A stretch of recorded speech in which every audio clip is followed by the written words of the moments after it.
The Signal Oil Program, The Whistler.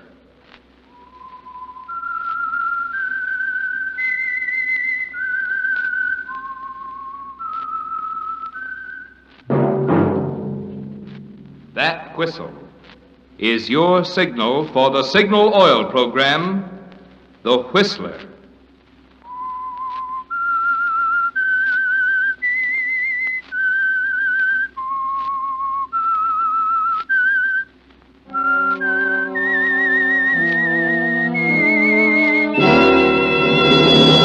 I am the Whistler, and I know many things, for I walk by night. I know many strange tales hidden in the hearts of men and women who have stepped into the shadows. Yes, I know the nameless terrors of which they dare not speak.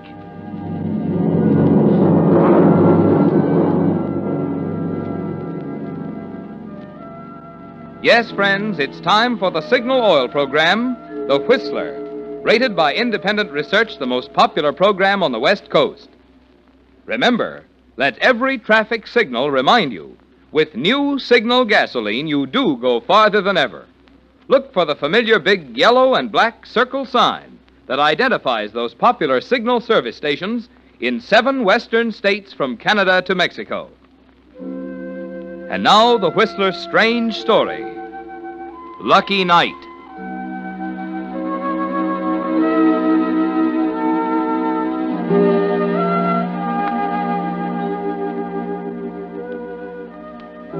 Cities are noisy, sprawling things, tentacled with streets and avenues, scarred by towers and ditches, built of shacks and mansions.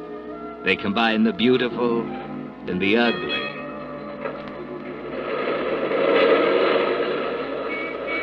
And the people of the cities are as diverse and varied as the buildings, rich and poor, educated and ignorant, the hurrying, scuffling, pushing mob that makes a city live. They are the principals in a million stories enacted every day in the city's streets and its buildings. Here, for example, is the beginning of one story. A man running down a street in a cheap section of the city just after nightfall. He darts across a narrow street without looking. He comes to the intersection of a street and alley, just as a car turns the corner.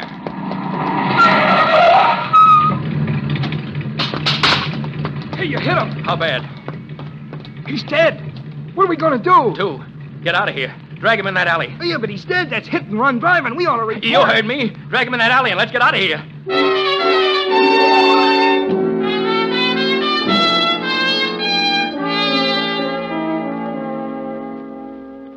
Yes, the man lying dead in the alley marked the beginning of a story.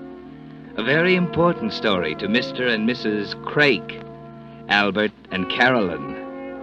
2 lovely people who run a boarding house a few blocks away. It's a vital story to them because it involves money. And anything that involves money is more important than life itself to Mr. and Mrs. Craik. And another thing, Albert. You got to go up and see Mr. Sedgwick right this minute because he ain't paid his rent for next week.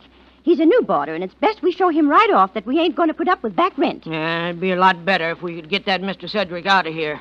I don't like the looks of him. Besides, he burns the electric too much at night. It's getting so too honest people ain't able to run a decent, respectable place no more. Yeah. Well, anyhow, you go right up and see that, Mr. Sedgwick. And if he ain't got the money, out he goes. I don't like the way he looks at me, Caroline. He has got a funny way of looking at people. But that ain't got nothing to do with the rent. And you tell him... Who's there? Your star boarder, Mr. Campion. Oh, dear. Now, what does he want? Good evening, Albert. Caroline. You ain't to call us by our first names. I told you that. A friendly gesture on my part, Mr. Craik. But I didn't descend into these charming quarters of yours to discuss the amenities of nomenclature. Now, you stop that fancy talk. And don't bring that cigarette in here. You ain't been smoking in bed now, have you? No, but it's an idea. At least the feeble glow would provide more light than the ceiling fixture. Yeah, you're complaining again, and you're getting a good room at a reasonable rent.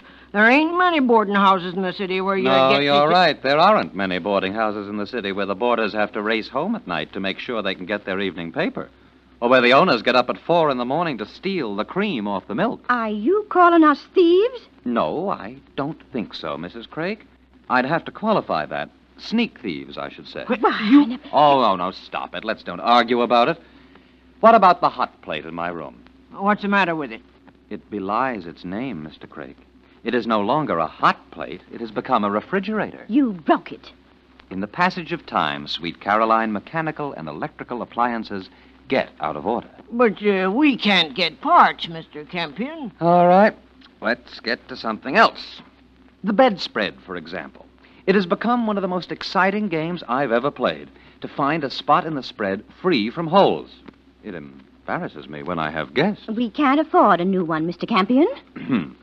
We shall forget the bedspread and take up the subject of the ceiling fixture. That ain't broke. Well, not exactly, but it certainly is eccentric. It goes on and off, Mr. Craig, like a lighthouse. Though guaranteed to be untouched by human hands, yet it flashes ambitiously and energetically. You keep finding fault with everything. I am not alone. And now that I've registered my complaint, I shall retire to the damp chill of the crypt I occupy, and for which I pay $68 a month. If you don't like it, you can get out. That, Mrs. Craik, is a line which becomes you well. Good night. Young puppy. For 2 cents, I'd... Such extravagance. And from you, of all people. Good night. Well, I never. Albert, as soon as we can, we'll put him out. Oh, Carolyn, it might be hard to rent that room, and he does pay regular. Well... Oh, Mr. Sedgwick. Eh? You go right up there and get the money from Mr. Sedgwick. Now, Carolyn, maybe he'll bring it down. Night ain't over yet. You're scared of him. I don't like the way he looks at me. We'll both go. All right.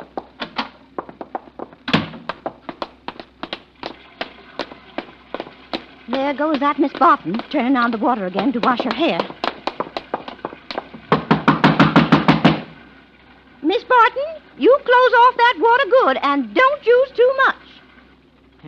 Yeah, she knows all right. Her being a day behind with her rent.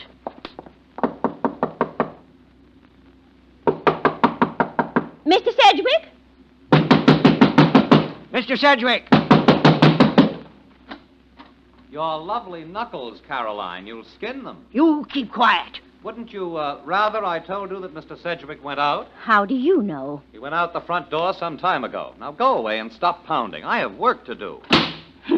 I'd like to slap that smart alecky Mr. Campion's face for him. Never mind, Carolyn. Let's go for our walk.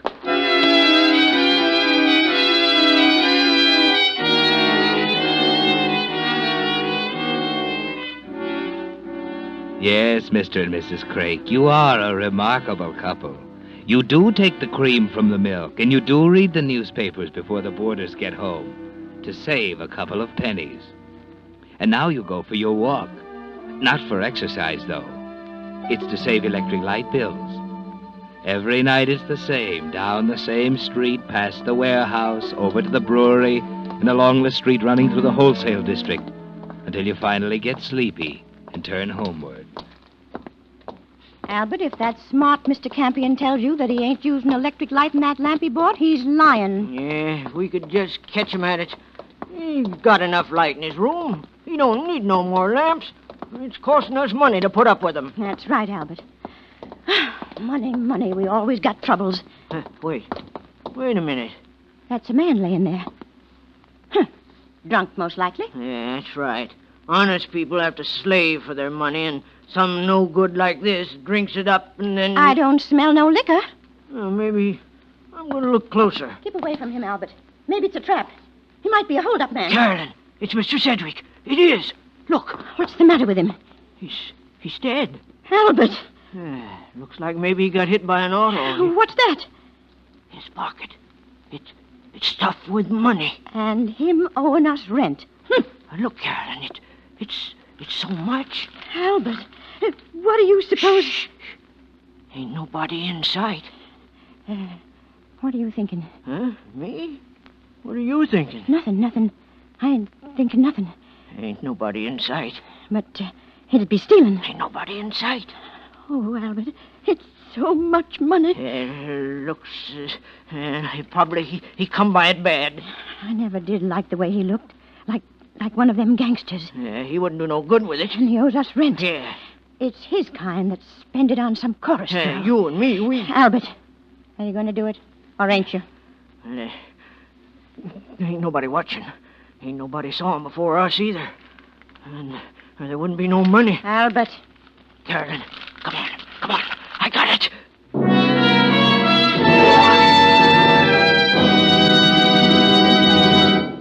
With the prologue of tonight's story, Lucky Night, the Signal Oil Company brings you another strange story by The Whistler. If you're a Whistler fan, you've heard me say that with new Signal gasoline, you now go farther than ever. But if you've gotten the impression that drivers interested in mileage are the chief buyers of Signal gasoline, you'll be interested in a little experiment I conducted this week at a Signal station, asking customers why they preferred Signal gasoline. An engineer in a 1942 Buick told me that new Signal helped him get maximum efficiency from his motor. The driver of a 1937 Ford told me that with new Signal in his tank, his tired old car actually felt young again. And a traveling salesman emphasized the importance of Signal's good mileage. Now, if it seems strange to you that three drivers interested in three different qualities should all find them in the same gasoline, well, I can clear up that mystery for you in a hurry. You see, scientists, by rearranging the atoms in gasoline molecules, put amazing power into new Signal gasoline. And because that power helps you get greater efficiency, extra performance from your motor, you naturally get maximum mileage. That's why, while you're enjoying its quicker starting, faster pickup, and higher anti-knock, you'll find you do go farther than ever with new Signal gasoline. And now, back to the Whistler.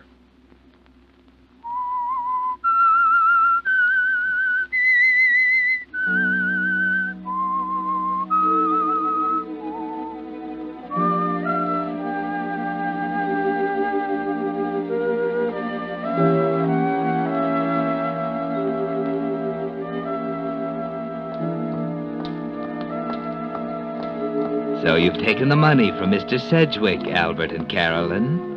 But look, isn't someone behind you? Faster, walk faster.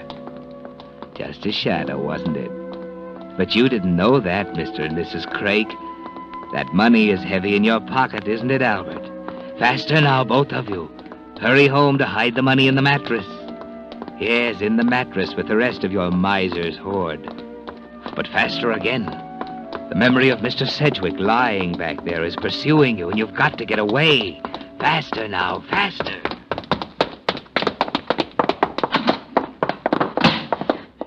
Carol and I... Lock the door. You didn't lose it, did you, Albert? No, I got it right You here. got to put it in the mattress with the rest Well, welcome home. Back early, aren't you? of them. Mr. Campion. Yes. Were you expecting someone else? No, I wasn't. Hey, what have you two been doing? Running? No. Why should we be running? You might have heard the nickel I dropped upstairs. Hey, you ain't funny, Mr. Campion. I wasn't trying to be funny, Albert. Now, look, what's the matter with you two? Mr. Craik ain't feeling good. Oh, he looks a little pale around the gills. Someone chasing you? No, nobody chased us. Why'd you ask that? Well, from the way you dashed in here, I thought perhaps you robbed a bank or something like that. We're honest people. To a certain extent, yes. Are you calling us thieves again? I explained that once before tonight. But you two certainly do look excited. And the only thing that could bring a flush to your careworn cheeks would be money. Perhaps left by a rich uncle? We ain't got any uncle. And that ain't no way to talk, Mr. Campion. Okay, we'll forget it. I'm going for a walk. A walk? Well, sure. Why not? The ceiling fixture gave up the ghost altogether a few minutes ago. Can't work anymore. Which way you walking? What? Does that make any difference? Well, of course not, but it's damp out. Yes. You might catch a chill. Your solicitude is absolutely amazing. Can this be the Craiks? The same people who all through the winter dole out heat by fractions of degrees? You want that light fixed, don't you? Unless I am to become a mole, light would be welcome, yes. Well, then you go along with Mr. Craik, Mr. Campion. Aha! What's the matter? I see. See what? Mr. Craik has... What have I got? Wire. Wire to repair the ceiling fixture. Oh, If I help him, it saves the electrician's fee for you. you're always poking fun at us. Oh, no, Mrs. Craik. Well, come along, Albert. You and I shall play Steinmetz to the ceiling fixture. Yeah, all right. Oh, but Mrs. Craik, Huh? I should still like to know what encounter brought you two home before sleep deadened your elfin steps and dulled those brilliant minds. You coming, Mr. Campion? Certainly, Mr. Craig. Yeah, certainly. Albert, you better leave that package with me. Oh, I forgot. Package? What package? In his coat pocket. Albert, give it to me. I ain't going to leave you alone with it. Mr. Campion. Yes, Albert? There's wire and stuff in the cellar. You get it yourself here. Here's the key to the basement. What wonder of wonders. The key to the Craig cellar. And shall I find vintage 1902 or perhaps the skeletons of former boarders? You fix the light, Mr. Campion. If there's anything you need, you can buy it tomorrow. We'll pay you for it. Numb. Absolutely numb I am. This is the epitome of surprise. The key to the cellar, an offer of payment by the Craigs, all in one evening. You going to fix it or not? Certainly. Tomorrow may see the Craigs back in usual form. Therefore, tonight, I shall gather the golden fruits of whatever occasion this munificent behavior. You're a fool. You mentioned package and there ain't none. I want to see how much is there. We could have counted it later. How do I know you wouldn't have took it some from yourself? Oh, you shut up and come on. We'll count it in our room.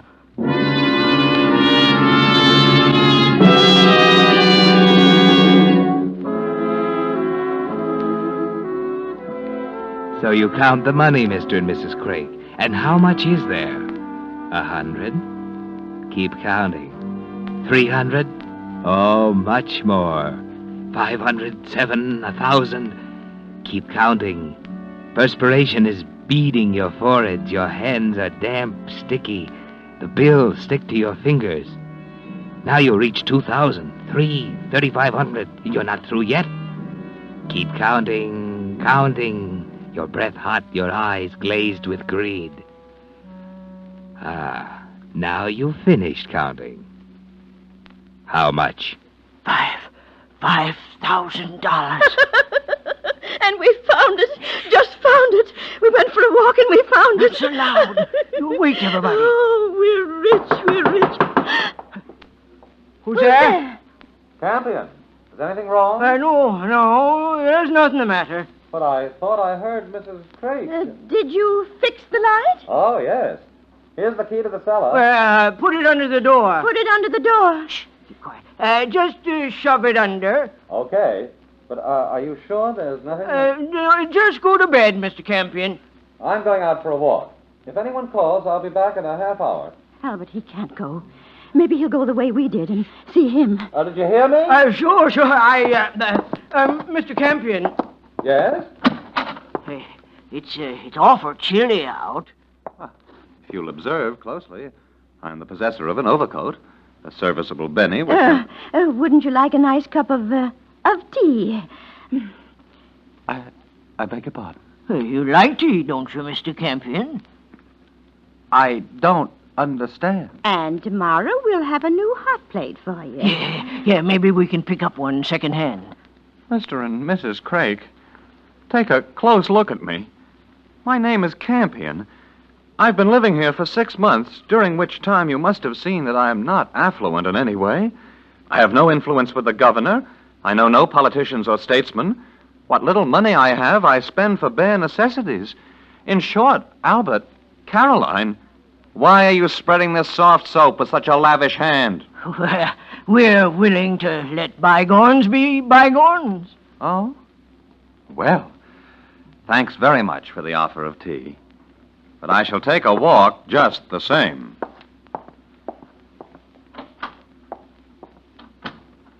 He'll go the way we did. I know he will. Forget it. Close the door. Well, what if he does find him? All he'll see is that Sedgwick laying in the alley. We didn't kill him. Anybody could see it was Otto that done it. And Campion can't know about the money. Sedgwick was only here 2 days. But we gotta hide it in case. In the mattress, with the rest. We ain't got time. What if Mr. Campion does know about the money? What if he sees Mr. Sedgwick and comes back here? We ain't got time to open the mattress and close it again. Well, then what do we do? Put it in the fireplace until tomorrow morning. Then what? When the bank's open, you go clear over to the outer side of town. If it's a nice day, you can walk. Change one of the big bills into littler ones. You're crazy. What good's that going to do? You'll see. Now listen. Then go to another bank and put the littler bills in a bank account. We ain't got none. You can open one. Maybe do the same thing for a week until all the money is out of here. Ain't nobody knows us on the other side of town. Yeah, I see. Well, that's a good idea. And then, when we're good and sure nobody else knows about the money, we can take it out of the banks and bring it back here, see? Yes. Well, that's smart. That's pretty smart, Carolyn. I bet even Mr. Smarty Pants Campion couldn't think of nothing like that.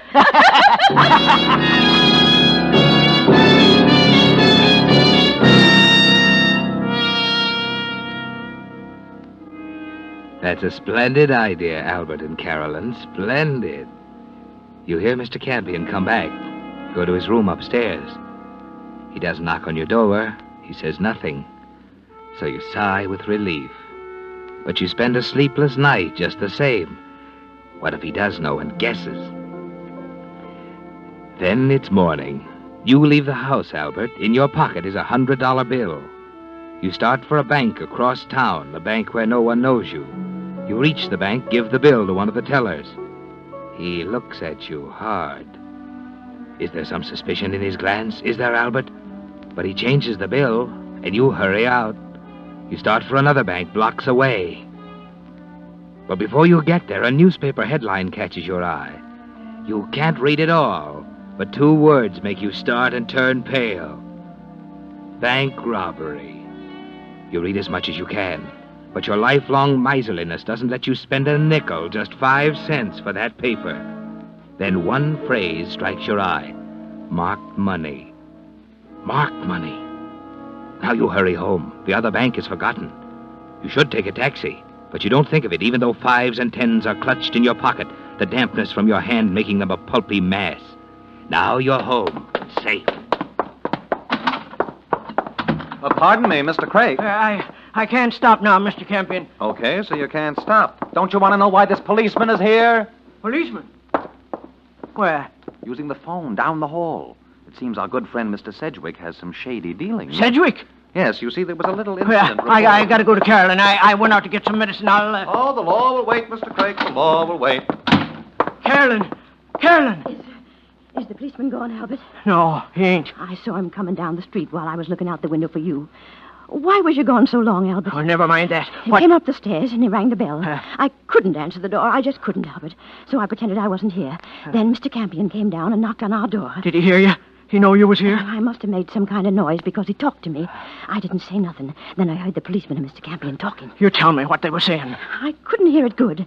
I put my ear against the door, but I couldn't hear nothing but low talk. And that's what it's for. That's what it's for. What are you saying? Where's the rest of the money? Still in the fireplace. Are they going to arrest us, Albert?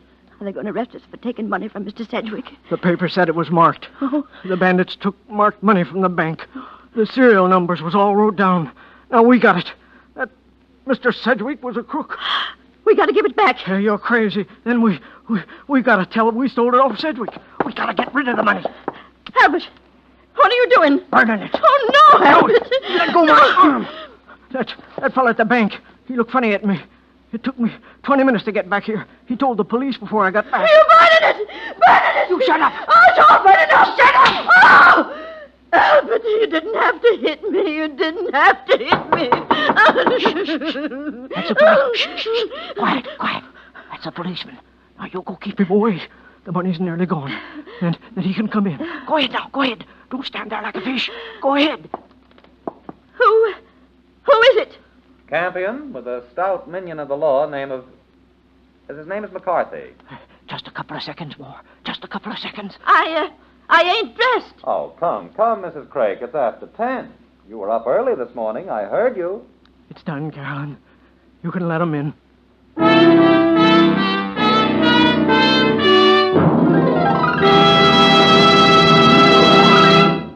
The Whistler will return in just a moment with the strange ending of tonight's story. Meantime, I'm going to let you in on a little secret.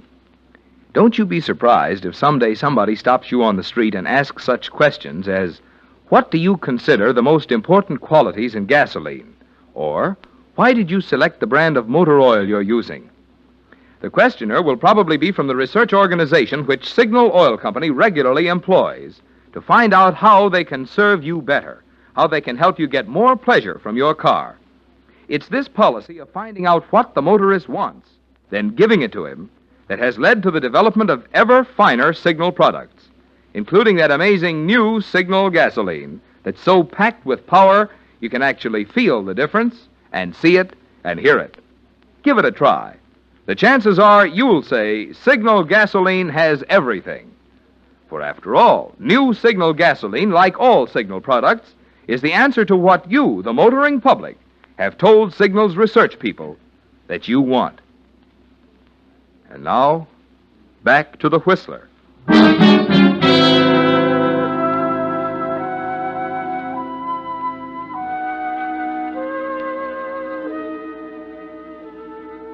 Well, Albert and Carolyn, it was just too good to be true, wasn't it? You thought it was your lucky night that your good friend Mr. Sedgwick, lying dead in the alley, would turn out to be a profitable investment after all. But there were too many things you didn't know, too many strings attached to that $5,000. That's why you're relieved now as you watch the last of it smolder in the grate after admitting Officer McCarthy and Mr. Campion. What's that, officer? What about Mr. Sedgwick? Well, when we found his body lying there in the alley, we had to find out where he was staying. That's why I'm here. You say he's been living here? Only for 2 days. We didn't know nothing about him. Sure, no honest folks would. Him with a record a yard long and more aliases than you can shake a stick at. As soon as I read about the bank robbery, I said to Carolyn, that Sedgwick is the kind of a man who looks like a robber. Sedgwick? Robber? Is that right, McCarthy? Lord, no. Small stuff was Sedgwick's line. Sneak thieving. The bank robbery's been cleared up and all the money's recovered. No, that's not right. It's in all the morning papers. The Crakes never buy newspapers, McCarthy. Papers cost a nickel. But I saw... Did you read the paper? Well, I couldn't read it all, only what I could see. Typical Crake action. Peek over and read as much as possible on the newsstand or over a shoulder. But Sedgwick, he had $5,000. He... 5,000? How do you know? He had it. We know. Not a penny on him when we found him. Oh, that night you came in, excited, out of breath. Oh, no, I can't believe... Oh, no, this is too much. McCarthy, Sedgwick was a sneak thief? He was. Albert. Caroline. Huh? Did you keep money in your room here? Did you? Oh, the mattress! It's been split open. You burned our own money, you fool! You burned our own money! Huh? What's she talking about? Briefly, McCarthy, poetic justice.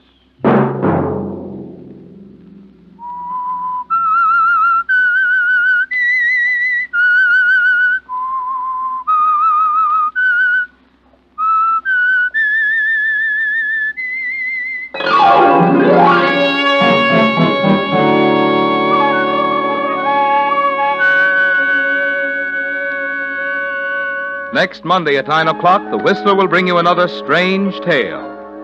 The Whistler is broadcast for your entertainment by the marketers of Signal gasoline and motor oil and fine quality automotive accessories, and by your neighborhood Signal dealer. This program, produced by George W. Allen with tonight's story by Russell Hughes, music by Wilbur Hatch, is transmitted to our troops overseas by the Armed Forces Radio Service.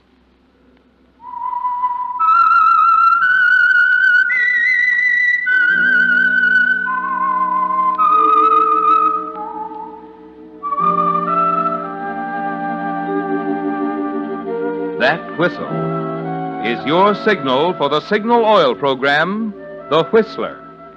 This is Marvin Miller speaking, reminding you to look for those familiar yellow and black circle signs that identify those popular Signal Oil stations in 7 western states from Canada to Mexico. This is CBS, the Columbia Broadcasting System.